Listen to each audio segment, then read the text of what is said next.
Sono andato alla famiglia reale, mi hanno ospitato per un sandwich e mi sono chiesto, ma quelli col sangue blu possono donare il sangue, per esempio, ai puffi? Chiediamocelo, ma anche per tutta la notte, ma chiediamocelo.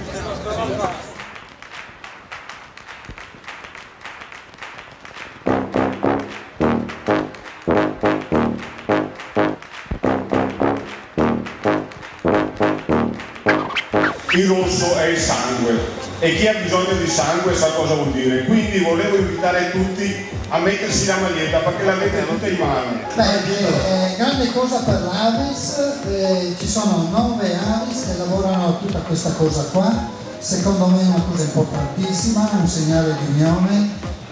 Allora, le Avis che hanno partecipato e hanno incaricato di essere qua come rappresentante sono naturalmente Milano, che rappresento, l'Avis di Martellavo, Robegano, Scorzè, Spinea, Noale, Marano, Salzano e Maerne Olmo.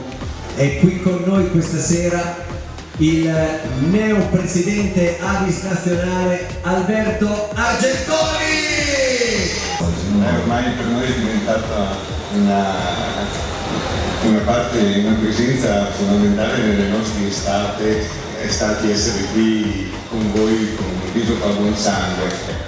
Quindi facciamo un applauso proprio perché è anche sei il primo veneto presidente di Avis nazionale, quindi è veramente un piacere.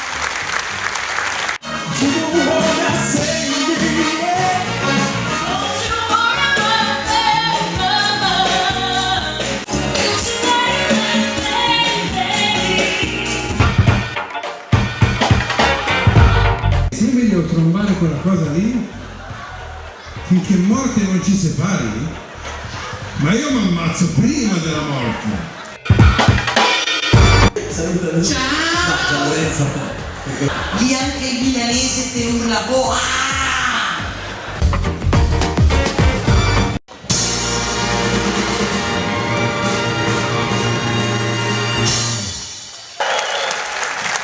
Che spettacolo! Che spettacolo, che spettacolo bellissimo!